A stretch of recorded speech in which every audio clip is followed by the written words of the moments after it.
Thanks for tuning in to another TellyCast. Before this week's show, I wanted to remind you to sign up for our free weekly newsletter, TellyCast Plus.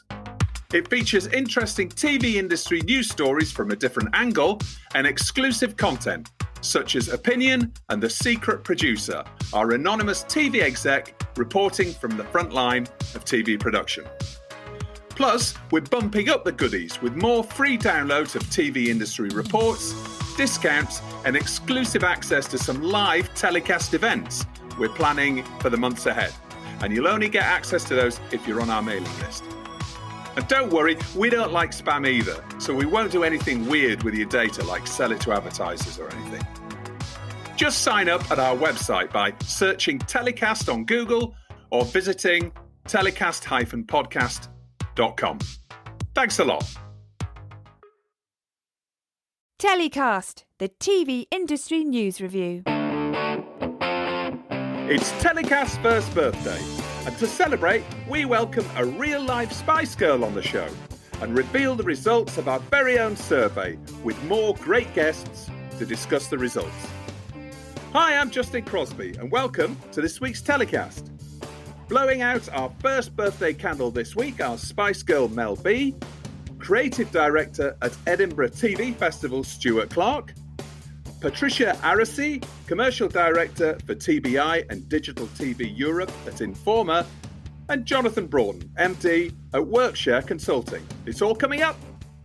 My first guests on this week's anniversary TellyCast are Patricia Arescy, Commercial Director for TBI and Digital TV Europe at Informa, Stewart Clarke, Creative Director at Edinburgh TV Festival, and Jonathan Broughton, MD at Workshare Consulting. Welcome to the show, everyone. Hello. Hi. Lovely to be here. Happy birthday. Happy birthday. Thank you. All of that stuff that's gone under the bridge a whole year. We've been round the sun. A lot of it we can put in the bin, can't we? But there's also, hopefully, a lot we can talk about that's relatively positive that will kind of help us in our onward journey. Patricia, starting with you. How are things with you? How are things at Digital TV Europe and TBI?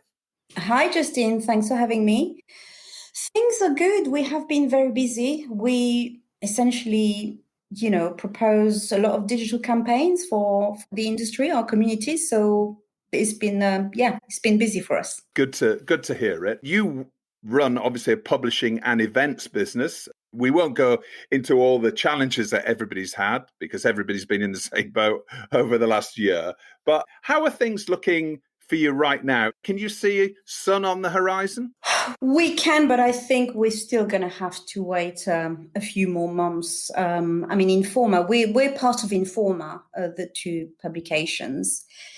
And Informa is an events business. So we had to really change the ways of working quite a lot over the last few months, as you can imagine.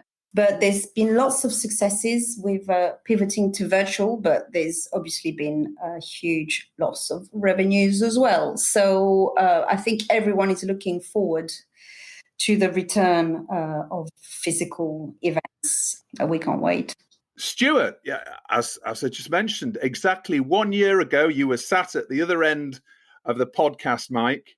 How's your year been at Edinburgh TV Festival, which is obviously a physical event, which you've turned virtual? And I know we talked about the challenges that you were facing back then. You fundamentally changed quite a few things, didn't you, in the last year on the festival? Yeah. Hi, Justin. Good to be back. Thanks for having me. I'm a lot more beardy and I've got big hair since I was on last year, which it's a look I might grow to love. In terms of the festival, it was quite a journey. So obviously, I joined thinking we were planning sort of in Edinburgh, and we had to change up everything very quickly, and it was seat of the pants. And I think without sort of being self-aggrandizing on behalf of the whole team here, I think we pulled it off. We did 50 hours of content, had some amazing speakers, David Oshoga doing fantastic, McTaggart, a real conversation starter, I think, and lots of good stuff. And I guess the challenge now is working out, if that was very much kind of adapting to the needs at the time. I kind of feel that already things have moved on in terms of what people expect, what you can do, etc. So it's kind of just feels like a whole new set of challenges, but lots of exciting stuff that you can do at the same time. Another year wiser as well as older, Stewart? Yeah, I think probably 2 years older, maybe more than a year older. No, definitely wiser. In all seriousness, the whole TV industry, what happened is perhaps kind of a real acceleration in many cases of change that was already underway, and I think that absolutely applies to us here at the festival in terms of kind of skilling up, getting stuff done in that sort of digital realm, whereas we never ever want to let go of the in real life piece. Yeah, it was a big learning curve for sure. Yeah, and I think that's something that I've found over the last year as well. Lots of people have said that they've needed to acquire new skills, new ways of doing things, probably improving life as we go on and out of the pandemic. Jonathan, thanks to you also for coming back on the show. How are you doing? Good. Always lovely to be here. Raring to go through our fantastic survey. That's right. Now, we've been working together on the TellyCast Workshare Content Industry Monitor, which is a survey that many of our listeners will hopefully have taken. We had a fantastic feedback and some great response to a whole range of topics. Jonathan, tell us a little bit about how you've gone about building this survey and what sort of respondents did we have and what sort of results have can we expect to see? So I think first off, sort of what is it? And other than our brainchild, I think it's fair to say that it's been very specifically designed to be quite a broad survey. So trying not to repeat a lot of the very, very capable surveys that are already existent, and in fact dealing with sort of broad industry trends and helping people within the industry learn about and plan around what's going to be happening next. The method in terms of how we're gathering things, it's been fairly simple. It's been reaching out to various contacts, trying to make sure that at no point we're oversampling certain groups, and then of course sort of modifying that as that comes through to the eventual data sets. One of the clever things that we've done, even if I say so myself, is treating this as very much a sort of relational data survey. So rather than just having a series of questions, one thing we've done is we've set up all of our answers in a nice visual engine, and everything's connected to each other. So we can subset from one question to another. Why am I talking about that? It means we can do things like say, people who are saying they're stressed around post-COVID working conditions. We can dig into that and try and explain a little bit around, is it because they're working longer? Is it because they've been given sort of extra work to do? Is it because their work-life balance has been disrupted? That kind of thing. So it's quite deep, it's quite wide, and I'd say it's quite powerful. Our listeners can actually download this for free from the TellyCast website. We're just going to cover off some of the key areas in here because we could, as you can probably imagine, we could talk for a long time about this. But we decided to focus in on 4 sections of the survey. Some of the key trends, developments, and experiences, I suppose, that we've all been through over the past year. The first section is the immediate impact of COVID. Jonathan, take us through what you found. I think you best summed this up in our little preamble when you said it wasn't as bad as it could have been. So, of course, there was some, a large amount of sort of negative answers to this question. But I think most crucially, we asked a few questions around support and response from leadership, and they were generally answered fairly positively. So most people found that they had enough support from their employers during the pandemic, which is really good. And where we looked into why they might not have felt there was enough support, most of that was not from actual action that was taken. It was identified as a lack of proactive action, which fairly understandable given what happened. Perhaps the lesson there is sort of communicating information as soon as you have it, proactively describing to your employees what's going to happen next, makes them feel very comfortable in terms of dealing with what was or what still is in many ways a pretty nasty situation. Without going too long into this, in terms of the impacts that was then felt in businesses, so not just in terms of support, but in terms of actual outcome, it was nice that only 4% have said that they are so negatively affected by this that they are having a bit of an existential crisis. So 4% is not great, but it's better than it could have been. And only 2% of businesses said they felt no impact at all. So the majority of people felt, sort of 30-40% have had something fairly negative, but are not facing an existential crisis. Patricia, now it looks like the industry bosses have reacted pretty well overall to the worst of the crisis. Is that your sense of how things have developed over the last 12 months? Yes. I mean, from a personal experience in terms of where I work, going back to what Jonathan just said, it was exactly that for us at Informa.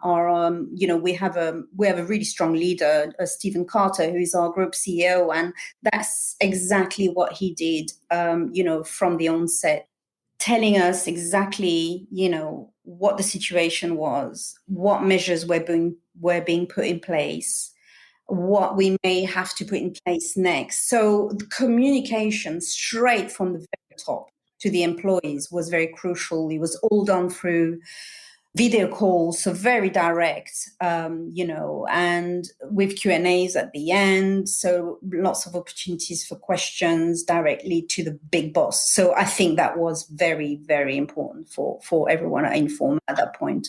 The swift application of the furlough scheme and the introduction on that. I mean, just imagine a year ago or so, we didn't know what the word furlough was. Well, I didn't anyway. Stewart, looking at recovery, nearly 80% of respondents said that they were either confident or extremely confident they would hold on to their jobs in the next 6 months. That's pretty good, isn't it? I mean, I think from where we were then to where we are now, I think that, this survey has just been done over the last few weeks. That's a pretty positive outlook in terms of people feeling an awful lot of job security.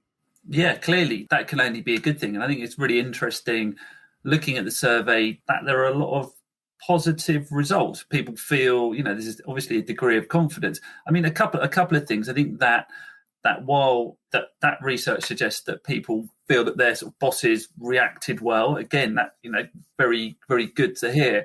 I think you have to accept that certain groups, as in freelancers, there are certain kind of groups within the industry, freelancers who effectively are, get TV made in many, many respects, who've just been pretty brutally hit. I think it's impacted more heavily on mums, on young people. While that is, it's really good to to look at the positive stuff and take some of the positives. I think the impact has been felt most keenly among sort of certain specific groups. Patricia, it also looks like a relatively balanced return to business and investment, and people are perhaps not really forecasting a roaring 20s, a huge deluge of work kicking in the last quarter of this year, but maybe something a little bit more balanced, but robust when it comes to recovery. Is that what you're getting? Because I know that you speak to other commercial representatives of lots of distribution businesses and networks. They are cautiously optimistic. Yes, I would say so. I mean, being very, it's obviously very general, but we're in an industry which has been fairly protected from COVID. We're in the industry of television. There's obviously been other industries which have been very, very badly hit. So we are quite lucky. There's obviously been a lot of, people, unfortunately, who've suffered a lot. But that definitely contributes to, the industry we're in, to the positive flavor of your survey, I believe. And I picked up one bit of, in terms of the business side, which was interesting to me. It's nearly 20% say that revenue already exceeds pre-COVID levels, which I thought was interesting. So that's very positive. Clearly, obviously we know that the distribution side of the business has done very well. Production started a few months back now, right? So, yes, I think generally speaking, the industry is very positive. Obviously, there's now tons of opportunities with the SVODs for producers to pitch their shows and sell their shows for distributors. So, yeah, absolutely. I'm not surprised, generally speaking, that your survey brought out some fairly positive results. So it's really good to hear. You're right about that 20% figure of respondents that are already feeling back to pre-pandemic levels, which is really promising and perhaps an indicator of also all of these other businesses in the industry that have actually indirectly or directly benefited from the pandemic. You know, streamers, as we know, have an amazing time. And as Stewart said earlier on, the acceleration of an adoption of those sort of services over the last 12 months has been remarkable. Coming on to the second section, that was all about working from home. Jonathan, what did you find here? So working from home is a real mixed bag, I have to say. There were very clearly some people who actually, really enjoy the sort of the differences you get. I was going to say advantages, but of course that's not the case for everybody, so it's not quite true.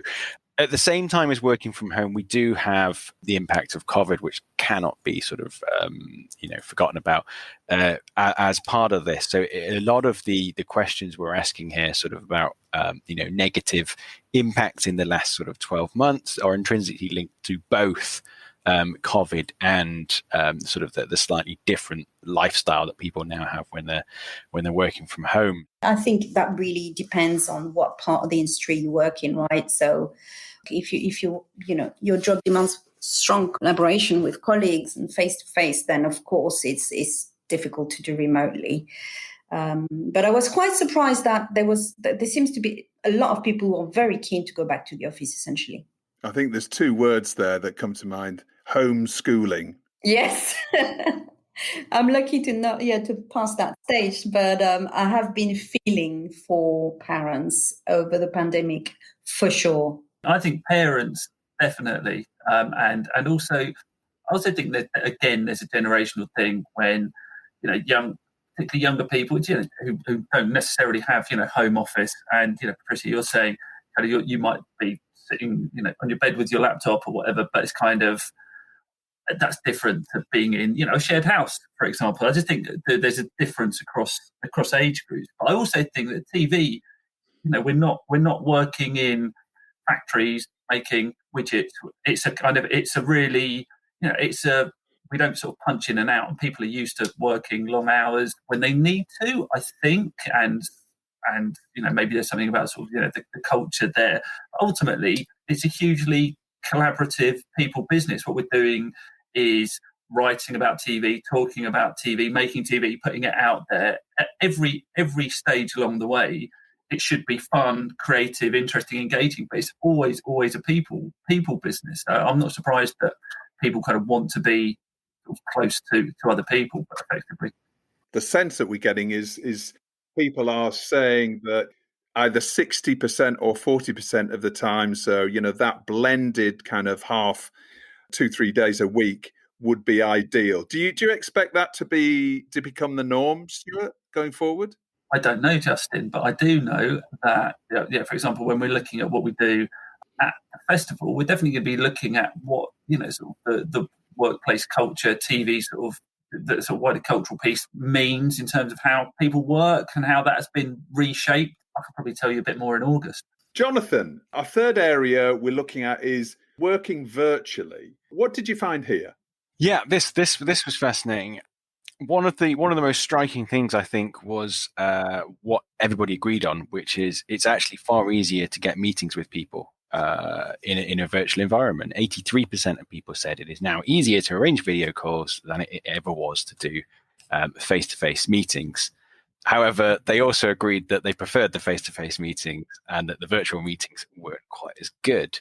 As I said, we can cross-compare a lot of this stuff with our other survey responses, and it was interesting that the people who were most keen at going to sort of physical events answered really strongly to these kinds of questions, whereas the people who were more happy sort of doing desk work, not going to events and things, didn't necessarily see a problem with the loss of face-to-face. In fact, very few of them identified that virtual meetings were worse in any way, and they certainly didn't think they were losing productivity as a result. So there was a real sort of polarization of people who love physical things and meeting people in person, and that's how they like business, and then a subset of people who actually are pretty okay with this stuff being virtual, and sort of felt that it was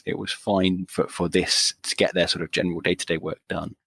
Jonathan, I think one of the things that your research has absolutely captured is the sort of challenge that anyone in sort of events faces, which is what you can do is sort of satisfy the need for intelligence and sort of learning, and you can give people kind of a lot of information and they could sort of digitally see amazing speakers. It's that networking piece, it's that piece that I think that's the next challenge. And maybe last year people accepted that was hard to replicate, but as we move out of lockdown, even I think that's the thing, that people who are doing digital and virtual events need to really sort of crack that nut, and I'm not sure anyone's really done that as yet. Yeah, definitely. We saw that the results chime exactly what you're saying. The virtual events were fine for keeping up with changes. They were very poor at networking, at catching up with key contacts, at seeing our friends, at gossip. And interestingly, when we looked at why people go to events, I'm sure you and Patricia know this better than me, but it's the networking, it's the selling, it's the keeping up with people that continually come as this is why I go to events in the first place. So it did point to sort of a polarization of functions. Sure, we can do stuff virtually, but there's definitely something in physical which is very, very hard to replicate. Patricia, as Jonathan and Stewart said, we're covering off events in this section. And one thing that really jumped out to me was that people that are attending events, and correct me if I'm wrong in my interpretation here, Jonathan, but only 24% attend events to buy or sell. So that's nearly 3/4 of attendees to regular events are attending for networking, keeping up with trends, gossip. This was a very specific question. We wanted to know the primary purpose. So what is the main reason they get there? So I'm sure they do everything else to a lesser extent, but that's what got them to the door. You would hope so, yeah. You would hope they don't. They also want to do some business and not just sit on a croissette with a glass of rosé. Although I mean, that's what I do. I do love doing this myself, but yes, I mean, absolutely. I think the beauty of physical events is that more organic and often magical interaction that you can have with someone and end up doing business with them, and that other person becoming a friend even over time because you've had a great time with them at an event, joking and laughing, or after hours. And I think for new business as well, that's probably very hard. Pitching new business maybe to a completely new customer. Again, it depends a little bit of on the industry. But for me, what's been, just to add to this portion of the discussion we're having here, what's been interesting for me and my dealings with clients, there's been two types, although a lot of the clients I deal with are very... they're very strategic and, they're very sophisticated with their marketing. So a lot of them didn't have any problem pivoting to digital solutions. But it was trickier for a lot of marketers out there that I deal with to plan a digital event compared to a physical event. Often buying a stand, setting up a stand, certainly I'm not saying it's easy at all, but it's less complex in a way once you've got used to. I mean, it's all to do with the stand design maybe and all these aspects. But often a lot of marketers, if they're not that good, a lot of them are, of course, but they will get the stand ready for their teams and that will be it. With virtual events, you have to do a lot more planning ahead. You have to plan your appointments. You have to be very, very organized. So Yeah, some people I think have been caught by surprise in terms of not knowing exactly what to do with a virtual event, because they've been used to just buy their stand at various shows, a lot of shows that were probably quite useless to them, but they had, they were able to tick that box. I think you're absolutely right, Patricia. It definitely is not easier just because it is virtual. It kind of, there's a whole new set of challenges. So in terms of kind of people coming back to in real life stuff, what I've seen, and this is just from spending all day every day talking to people, I guess, is that people sort of fall into different camps, but there's a large group of people who just cannot wait, and maybe it's because they're talking to me and I'm at the festival, but just can't wait to be back at those big in-person things. And then there feels like there's and this is purely unscientific, Jonathan, unlike your work, but it feels to me there's a kind of smaller group who are like, are you crazy? There's no way I'm doing that. And then there's a kind of a middle group of like, well, I need to know how you're making sure it's safe. But I'm pleasantly surprised by the number of people who are in that first group of like, when is it coming back? Jumping at the bit to be back with their colleagues, back in those real spaces, and that makes me optimistic about where we're headed. Well, that's a social element, Stewart, isn't it? I mean, people really need to socialize again and do business, of course, but the social element of work is huge. Yeah, absolutely. We're talking about the physical events. As we know, all of these physical events have had to be virtual in some form or other, or fully virtual, actually, for the last year or so. Some, as we found through the survey, more successfully than others. But it's interesting to look ahead at which events our respondents were planning on attending in the next 12 months. And probably unsurprisingly, the event that people are most planning to attend is MIPCOM, with over 51. That's over half of respondents talked about MIPCOM. Interesting, MIP TV was second after that with 47%, and Real Screen, IBC, NatP, Edinburgh, should I say, was in third place, Stewart. There's a real thirst to come together and really sort of chew the cud about industry issues. I'm glad we're on the podium, Justin. Yes, yeah, you made the podium, exactly. That's very good. The MIPs are really to be together as one, pushing us up to silver. But yes, never mind. I was thinking about your event, Stewart, and given how things are going in the UK, I would say your event is probably one of the most likely to happen as early as possible compared to, there's probably a slightly less challenges than the bigger international event. I know obviously Edinburgh has also got quite a large international piece, but I think it's an event that stands its chances to be physical very, very soon. I hope so anyway. Glad to have you behind us, Patricia. Thanks for that. But I think there's, I think compared to our sort of, compatriots who are running festivals in mainland Europe, and certainly it's definitely a different set of challenges. I mean, one thing I think that we haven't touched upon that's interesting is that when you run a digital event, what you do have that you don't necessarily get in real life is an unbelievable amount of data. There's no hiding in terms of exactly how many people engage with anything when people stop to. You can get as detailed, as granular as you like, and you're never going to sort of put stuff together by algorithm. I suppose otherwise I wouldn't have a job. It's fascinating. It's really fascinating, and some of it's kind of counterintuitive.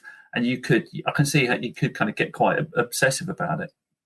In fact, I am.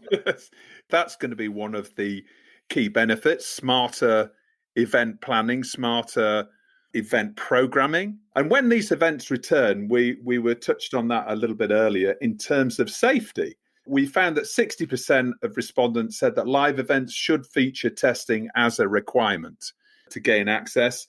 Also, just nearly half respondents said that live events should be for vaccinated attendees only, which is obviously a bit of a controversial privacy issue out there and freedom issue. Any event that's going to open its doors must take those aspects pretty seriously, right? And have those in place, Stewart. I'd also just to add to that, Stewart, for your event, the vaccination question was answered even more positively. So 64% of people who said they were going to go to Edinburgh said it should be a vaccinated conference only.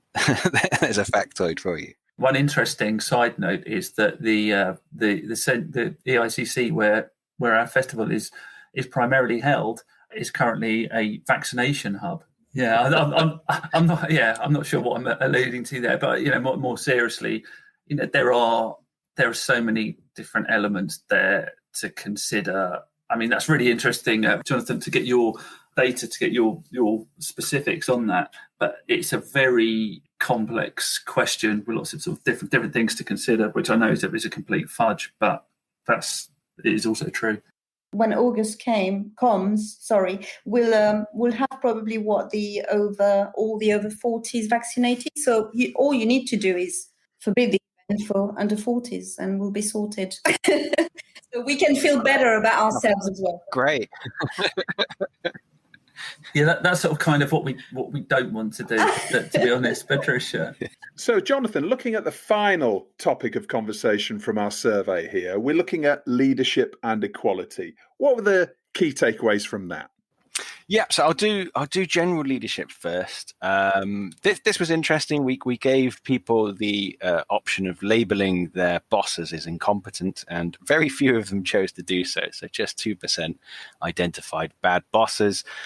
Very normal distribution. 64% of people said that their bosses were pretty good. So 64% of people saying they were competent. Although this was a lot lower for production companies than the rest of the industry, so just 38%.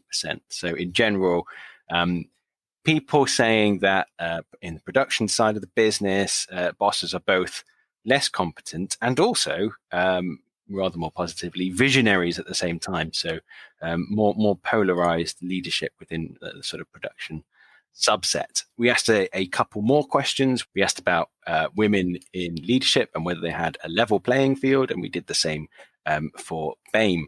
So the first question in that category, whether women made better bosses, most people said it's the same, neither better nor worse. 21% said better, and no one dared to answer that women made worse leaders. So very happy to report that. In terms of the BAME messaging, we've been talking about this a lot in media in general over the last couple of years. There's an increased highlight of the fact that, especially on screen, there's still issues, and certainly behind the screen, it's no different. So 83% of people did say, look, there's a lack of BAME leadership, and that's a problem. And they also sort of 66% said that there definitely isn't a level playing field. So i.e. it's not just waiting for sort of past problems to catch up. There isn't a level playing field right now, which is interesting. So quite a strong reaction to that. And quite similar in the female question as well. So saying, is there a level playing field for women? Again, it's a 60-40 split, so a little bit better, but people saying that right now, 60% of people said there was an issue. I think certainly when it comes to underrepresented minorities within the UK, I think we all know there's an issue, and it's a generational thing. Stewart, I know you're doing a lot with the Edinburgh TV Festival to help that when it comes to training and education, etc. Is that a surprise to you, these results? I think it's very clear there's a lot of work to be done, and I think it's interesting to see.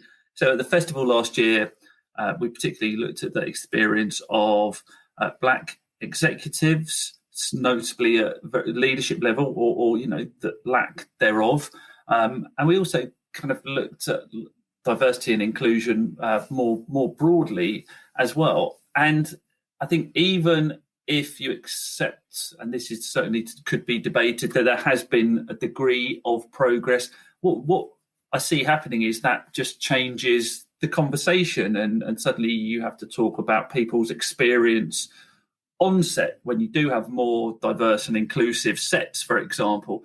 The conversation just is never going to go away. We're going to make sure of that. People here and beyond will hopefully. as well. So it's just what the sort of most relevant question is. And it's how you kind of keep developing the conversation and asking the right questions. So hopefully everyone just can keep getting better. How about you, Patricia? I mean, when it comes to being a woman in the TV industry and your experience of rising up through the ranks, have you found it a level playing field? And what else do you think can be done to really sort of level up the male and female split right now?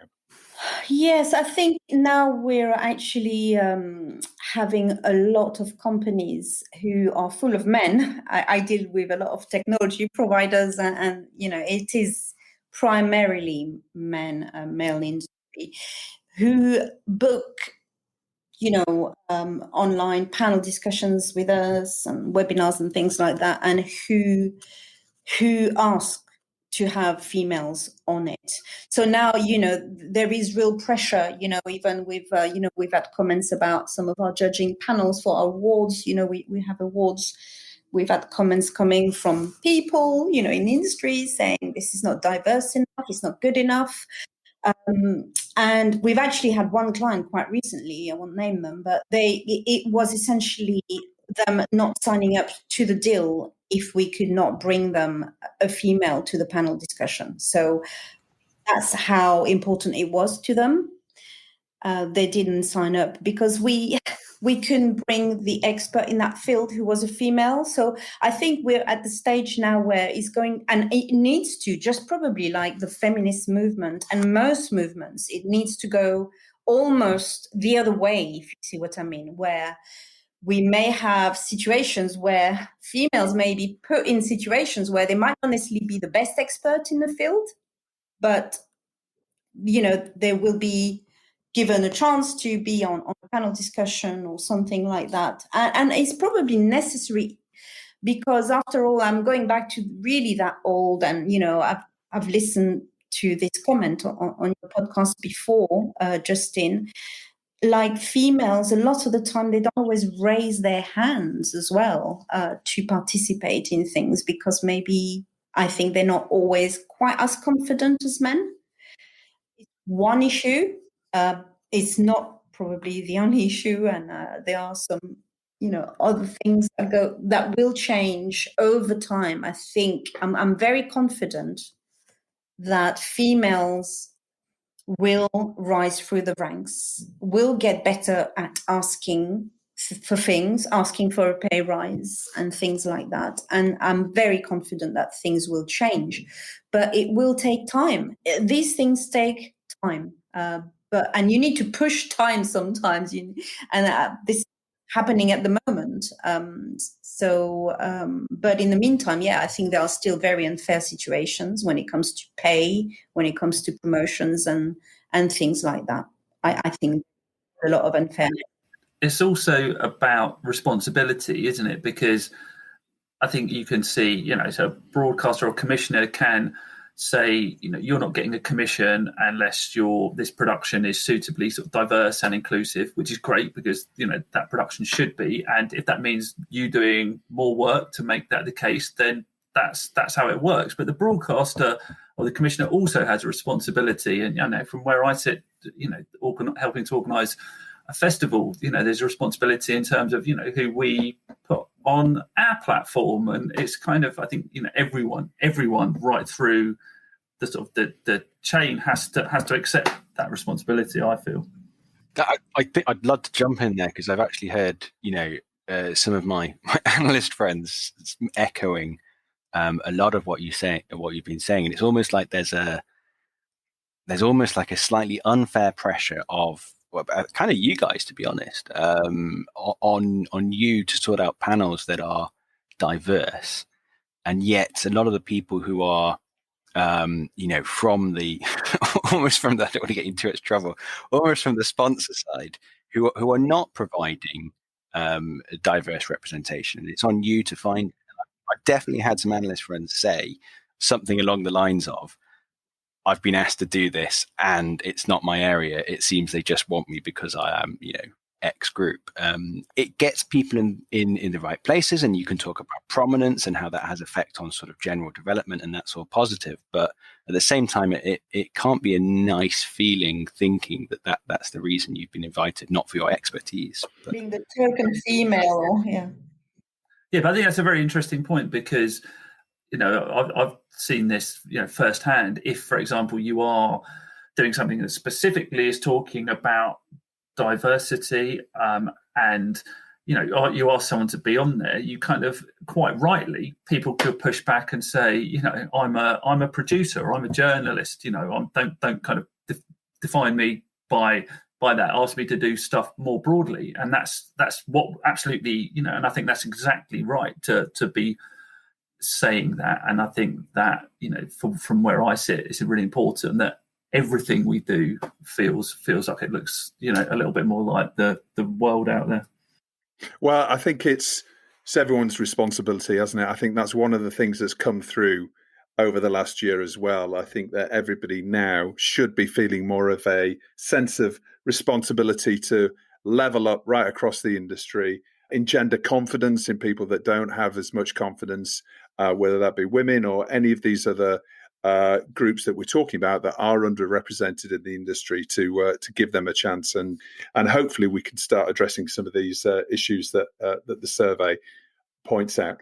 Justin, I do sense, I don't know how everyone else feels about this, but there has been in such a through such a difficult time, there has been a kind of and people are competing with one another. That's the sort of nature of what we do. But there has been a lot of sort of cross industry, cross sector sort of cooperation, and people have been pulling together in a lot of instances. And when something bad happens, you can see people react to it. And when there's a sort of perceived sort of unkindness, I think people are more willing to push back and sort of to call people out. I don't know, that might just be my perception. Yeah. No, well, I hope so. There's a lot that we can go through here, but I think generally, there's a hashtag be kind that people are, really asking each other to just have a little bit more thought about helping people out, colleagues. And as you said, there's been a lot of collaboration over the industry over the past year. And that's something that I really hope will carry on in the months ahead. There has been, within, or whether it's certain, shows or specifics, there has been, in some instances, a mindset of, do whatever you need to do to get this done, to get this thing made. I don't care if it means you working, 25 hours a day, just get it done. All we care about is getting something made, getting, good numbers for it, whatever. And actually, I think there's a realization that isn't really, you actually have to think about the process along the way, and actually that just being everyone sort of being essentially a bit kinder to one another, or allowing people a bit of headspace if they need it, while also accepting that it is brutally competitive and everyone wants to be brilliant. They're not, I don't think they're mutually exclusive. Guys, we could talk for a long time about the results from this survey. There's lots more to delve into as well. It's available to download under the survey section on telecast-podcast.com. So please go there and download to your heart's content. Thank you for chatting through that with me. And now it's time in the show for Patricia and Stewart to pick the very first story of the year, as opposed to the week, to celebrate our first birthday. That's the TV industry news item that's caught their eye over the past 365 days, I think it is. Stewart, what's your story of the year? My story of the year, and I'm afraid probably my hero, and get in the bin all at once, sorry if I'm messing around with the format here, is clearly the advent of a European Super League in terms of football. I can't remember a story. I mean, there's such a lot of ramifications for TV in terms of rights, in terms of going direct to consumer, in terms of streaming, lots and lots of different angles there. But I just can't remember a story that has actually united, all of the football tribes in terms of their opposition. I mean, I think, Justin, it's a rare case of maybe a Chelsea and a Leeds fan being able to actually agree on something for once. Yeah, well, it's captured on a podcast as well, which is extraordinary. What's interesting from a TV perspective, as you say, is that, Sky have come out very forcefully yesterday, say that they haven't been in discussions for this new European Super League. I think Amazon came out today, and obviously we're recording a couple of days before the show goes out, have also started to distance themselves from it. Patricia, how about you? What's your story of the year? So I'm going to be very predictable with all of mine, Justine. I'm sorry, but the death of the Prince Philip, Duke of Edinburgh, is my story of the year. I know it's very recent, but I've got very short-term memory anyway, so that's one reason. And also because, obviously from the monarchy point of view, but in terms of complaints that the BBC received, was interesting. 110,000, I believe, which is the highest number ever. And I do love a bit of pageantry, no less than anyone else. But it was a bit crazy, wasn't it? The day of his death was announced that BBC One and BBC Two just completely switched their whole programming for several hours. And both channels, to me, was just very hard to understand, BBC One and BBC Two. And I think that was a big mistake. And on top of that, from just the corporation's point of view, it just really felt like, like scavenging. So like they were already with obviously all of that, which I don't blame them to be ready. I'm sure they have everything ready for our Queen, but it just didn't sit right at all with me from the point of view as well that they did that. It felt like a bit of royal protocol that had been drafted about 20 or 30 years ago, and obviously nobody at the BBC is going to say, can we take another look at this? Exactly, Justin. That's how it felt to me. It just, it was wrong on several levels. That was just, I think, a wrong decision from the BBC to do this. It feels to me that maybe the BBC kind of defaults to a sort of, BBC of old in that sort of situation, the nation's sort of broadcaster, and I don't know, it was fascinating to kind of watch how they dealt with it, with that kind of coverage, and then see the number of people who objected to that. I wonder to what extent they were expecting that kind of pushback, and it's quite immediate now, isn't it? You can kind of see that reaction on social and such like. It was just fascinating to watch that play out. People don't like to be kept from their bake-off, do they? That's the other thing. But the actual viewing figures for the funeral were very impressive, weren't they? I think there was about 13, 14 million, which was proof that, the nation, and I don't know about the international figures, but I could certainly see a lot of interest from the States, as you might imagine, when it comes to different networks covering it as well. And now it's time in the show where my guests get to nominate their hero of the year and who or what they're telling to get in the bin. Stewart, who's your hero of the year? I'm sorry, I think I may have done that already, and it's one of the Nevilles. But I think in industry wise, I think what John McVeigh and the group he was working with did in terms of getting government support for the industry during, in the real heat of the crisis was phenomenal, had a real tangible effect.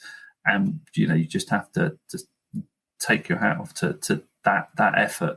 Absolutely. And how about you, Patricia? I've got Kate Bingham for the vaccination rollout program, Justine. There's not much more to say about that. I think, it probably required a lot more work and organisation than it looks like, especially when you compare with the rest of Europe in particular. So, yes, that's been very positive. I think it's really cheered people up. So I think that's had a real big impact on everyone. And, realistically, on our day-to-day life now, we're starting to open up. So, yes, all good. And who or what are you telling to get in the bin? Another COVID-related, I'm putting my president in the bin, Emmanuel Macron, being French. And I'm extremely disappointed how he has behaved, especially the last few weeks, because at the beginning of the pandemic, I thought he was actually a real leader in Europe. He's the one who came up with the phrase, we're at war with the virus, which was used over here as well, and taking very quick measures. with the lockdown. But the last few months, I think I don't understand what he's doing. I mean, he's done he's tried very, very soft lockdowns, which haven't worked. France now is in a very bad place with 40,000 cases every day. Everyone's able to meet indoors, mixing households, everything you want to do pretty much in France you can do, except that there's a curfew, which I think just doesn't work if you can do pretty much everything you want to do in a day. The big thing that I'm angry about is what he said about the Oxford AstraZeneca when he said it was quasi-ineffective for the over 65, which wasn't true. Which already, there are very high levels of hesitancy in France with a vaccine for some reason, which I don't really understand there again. So it's damaged the trust in France and in Europe. I mean, Macron's got a lot of influence, right, in Europe. He really has made a lot of mistakes, I think. But, the elections are next year, so surprise, surprise. And I think he has behaved a little bit, I'm afraid to say, and I've heard a British journalist call him the educated Trump, and he has been behaving a little bit like Trump lately, fancying himself as an epidemiologist and as the expert and doing his own what he thinks is the right thing to do, which is completely ridiculous. So Macron, Emmanuel, you're going in the bin. Sorry. And how about you, Stewart? Who or what are you telling to get in the bin? I've got a good French baddie. It's Charles Sobrage, aka the Serpent, in the Netflix and BBC co-pro. I think he was the best villain on TV. Best, obviously, by that I mean the worst villain on TV for ages. And I thought that show was brilliant because it was a strange mix of being able to kind of enjoy these amazing, watching these amazing bits of Thailand and Asia, while then sort of feeling a bit guilty because at the same time there was some just genuinely horrific and chilling things going on. But that's a brilliant bit of TV. But I don't think you could argue with putting him in the bin based on the evidence of that series. No, absolutely. There's a French villain and a French Prime Minister both doing French president, should I say, going down the bin. Thank you. Right. Okay. So thank you very much indeed to Patricia, Stewart and Jonathan. Thanks so much for joining me on the first birthday of TellyCast. Really appreciate you spending all your time with us today. Good luck. We'll see you in Edinburgh, Stewart. We'll see you, Patricia, very soon in Soho, hopefully. And same with you, Jonathan. See you soon, Justin. I can't wait. Bye. See ya. Thank you for having me. Bye. So my next guest on this week's show really doesn't need any introduction. Welcome to the show, Mel B. How are you doing, Mel? Thank you. Thanks for having me. I'm doing great. How are you? I'm really good and really excited to have a real life Spice Girl on TellyCast. Thanks so much for coming on the show. How are you doing? You've moved back to Leeds fairly recently, haven't you? Yeah, I did. It was all kind of a bit last minute. I came back over to England for Spice Girls tour rehearsals, and my kids were just like, Mummy, why don't we stay here? Because my mum is one of 7, so I've got lots of aunties and uncles and cousins and nephews. And my kids were just pressuring me. They're like, we don't want to go back to America. We want to stay here. Then my 13-year-old found a school in Leeds, and I'm like, oh my gosh, they're serious. So we've just ended up staying here. The kids love it. We're like in the countryside, there's sheep in our backyard. It's very peaceful and surrounded by a family, which is the most important thing. Well, it's great to not only have you on the show, but also a fellow native of Yorkshire. Have you found Have you found Leeds has changed much since you left Leeds originally? Yeah, I mean, I think so. I mean, it's definitely cleaned up its act. There's lots of loads of brand new restaurants. It's kind of gone a little bit more cosmopolitan. We've got a great university here, so it's full of aspiring artists and actresses and, people that want to get into the doctor field. So it's kind of, it's bumped its quality of life up a little more here. And obviously Channel 4 has opened up fairly recently as well. So, so there's lots of opportunities here now, more so than there was before. Absolutely. Well, we'll come on to talk a little bit about that later on. So putting aside the fact that you're a member of the best-selling female group of all time with over 90 million records sold worldwide as part of the Spice Girls, and obviously you've had a number of solo hits as well. But TellyCast is about TV and the business of TV, and you're also one of the best loved TV personalities and most in-demand talent show judges now. My ego is going out of crazy right now. My ego's going crazy right now. So many compliments in one go. Well, Can't cope. It is quite amazing. Let me read this list of shows that you've hosted and been involved in recent years. So Dancing with the Stars, The Voice Kids, The X Factor, America's Got Talent, Lip Sync Battle, The Masked Singer, and then Loose Women, Dance Your Ass Off, It's a Scary World. You've worked in video games as well. It really is a remarkable list, Mel. What do you most enjoy about working in TV? I just like the spontaneity of it all, especially when you film live shows. And, you know, a lot of these shows have a set format, but I'm just kind of allowed to do what I want. Obviously, I have to stick to the rules to a certain extent, but I just get to be me on TV and have fun and mentor people and give my opinion for what it's worth. And yeah, you get to glam up, you get to put a nice little frock on, get your hair and makeup done. It's kind of glamorous, but also hard working because sometimes you're on set for like 10 hours at a time. But, you know, I find it very entertaining and very unpredictable. Yeah, it fulfills my every need, really. Can you remember your first ever TV appearance right back? Maybe it was Spice Girls or maybe even pre-Spice Girls. Can you remember when you were first on TV? I think one of the first couple of TVs we did was Top of the Pops. And I think we did a Cilla Black segment and something with Andy Peters, like way back in the early days. I'm talking like 25 years plus ago. Yeah, and back then it was just us five running amok all over town, all over the world. It's a lot of fun. Yeah. I mean, as well as lots of memorable moments on those shows that I've just listed and obviously Spice Girls TV appearances. Another memorable TV moment that you've had was Running Wild with Bear Grylls when you peed on his hand to treat a jellyfish sting. And I was watching that the other day, and it's been viewed more than 16 million times on Discovery UK's YouTube channel now. Does that stick out for you as the most memorable moment for you? Was definitely one of them. And to think that 16 million people have watched it, damn, I should have got a cut on the back end of that show. Yeah, definitely. That was a really fun show because you don't quite know what you're getting into. You just know that it's going to be a massive adventure and just stretch you beyond belief with all your fears involved. I mean, I was scared of heights and spiders, and I had to abseil down I think it was like a 60-foot something or other, like cliff. I had to live in like a little like shrubbery thing with spiders everywhere.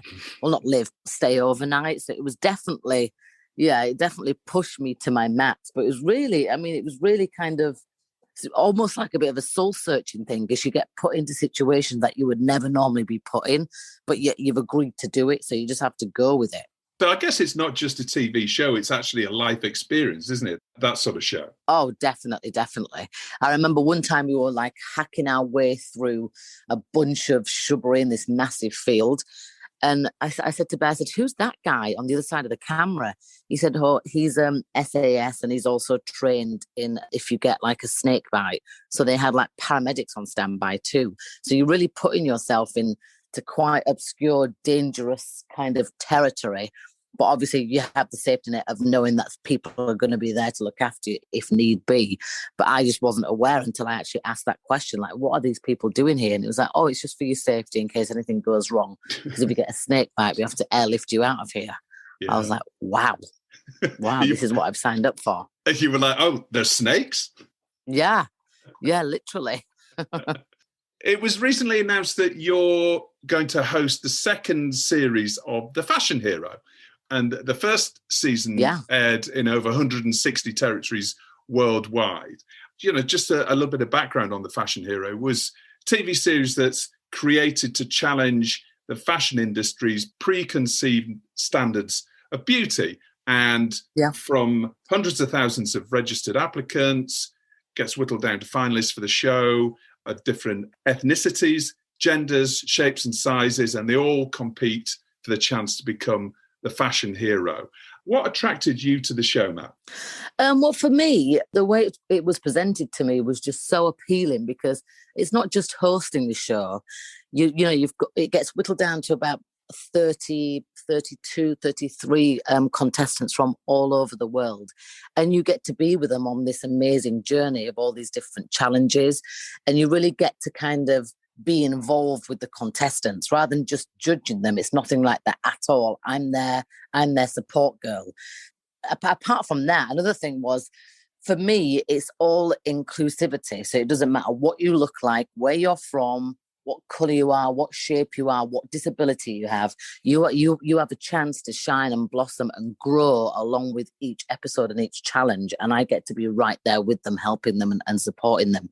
So that to me was a massive, big, like, yes, I definitely want to be involved kind of flag, because there's not many shows like that. They all kind of stick to a certain look or a certain vibe or like must-haves, which in the real world, you know, we're all completely different. Nobody has that perfect body.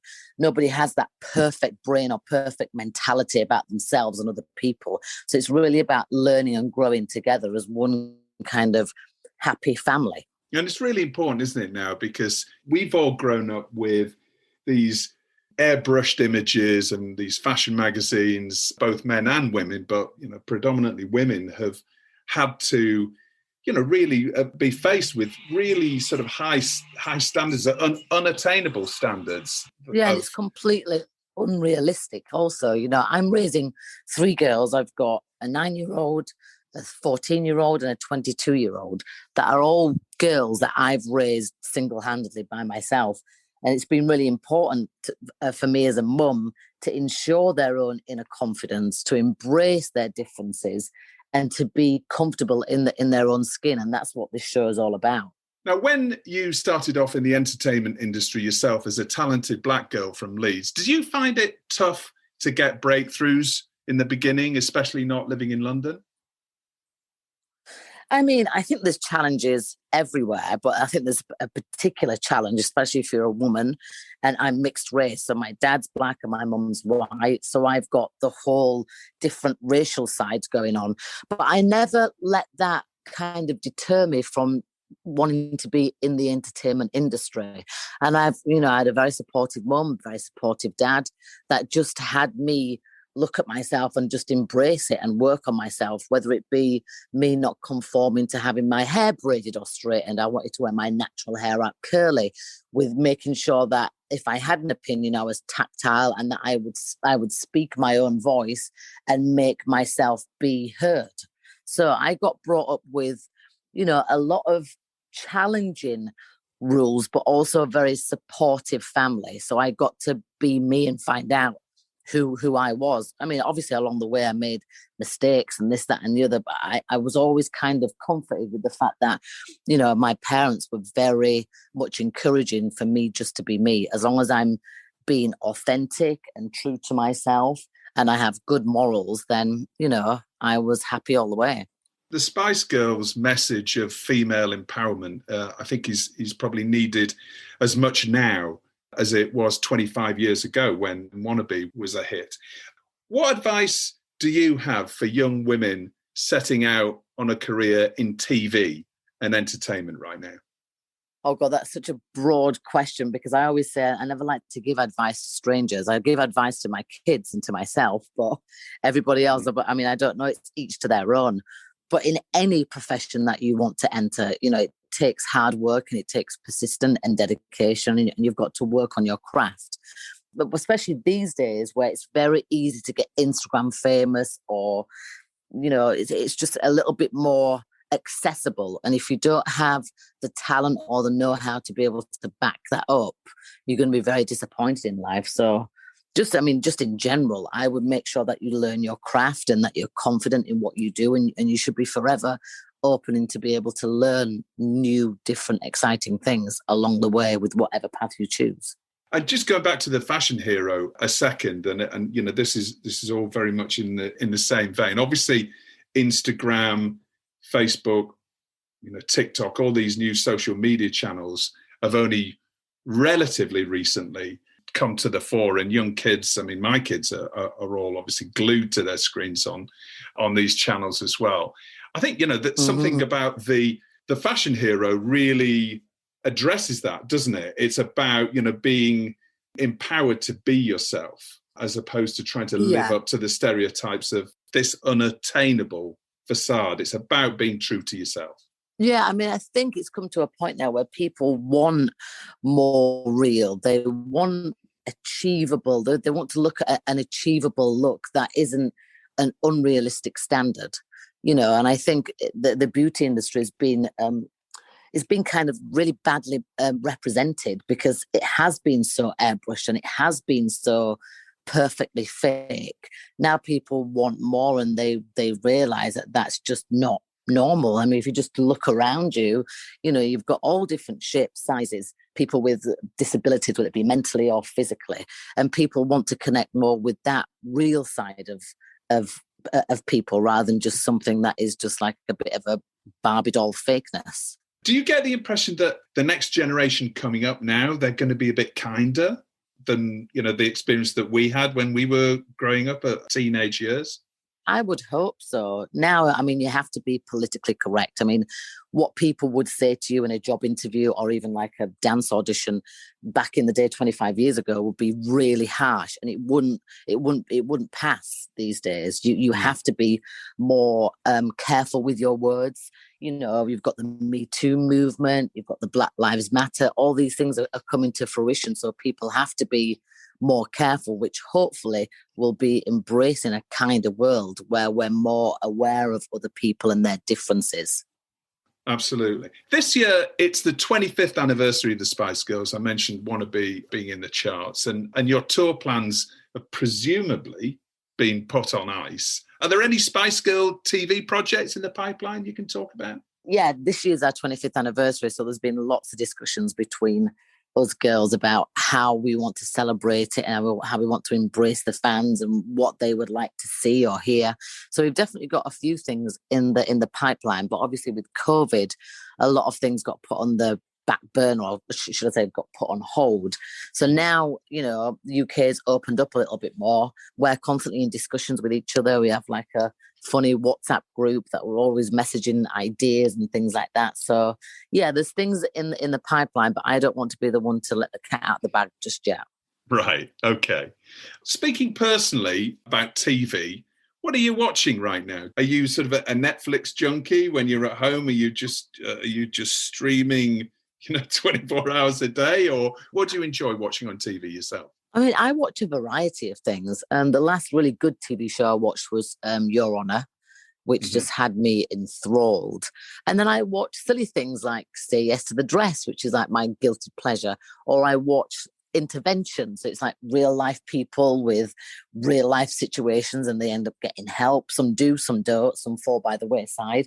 But I like watching things that are actually real, like, I don't know, One Born Every Minute or Inside the Ambulance.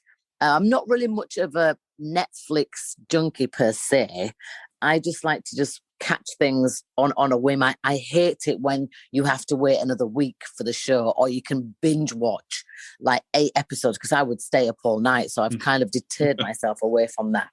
That's probably a good move. You're right. There's, I mean, some shows, the way that they change their rights or they negotiate their rights, it's back to the old school, like Line of Duty right now. You can only watch it once a week. If you're keeping up to it. It's probably everyone's going nuts over that show. Yeah. Have you watched it? I haven't watched it myself, actually. I'm kind of like, I haven't. No. I haven't yet. I mean, I'm a bit of a late starter. I only I think it was like 2 years ago, started watching Breaking Bad. I mean, I don't really go with the fads. I think, oh God, well, what's all that about? And that's all everybody talks about. So I kind of avoid that. Right. So you're on a bit of a Bryan Cranston kind of trip at the moment with Your Honour as well, right? Yeah, he's great. Oh my gosh, that show's so good. So good. Mel, thank you so much for taking the time to have a chat with me today. Really appreciate it.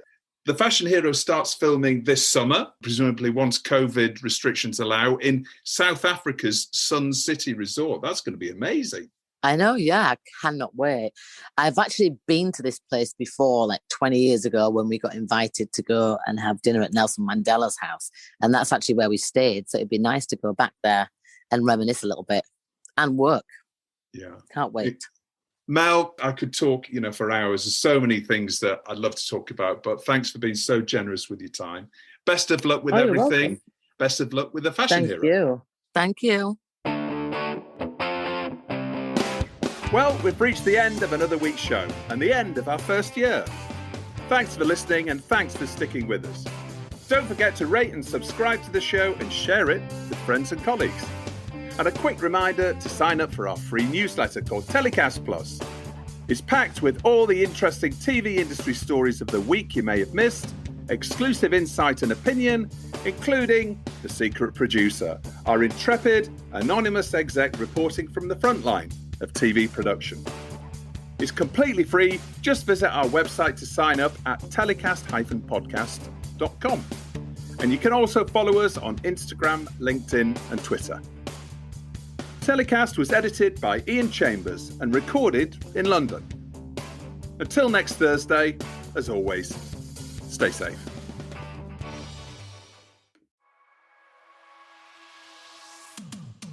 Thanks for listening to another TellyCast. A quick reminder to sign up for our free weekly newsletter, TellyCast Plus.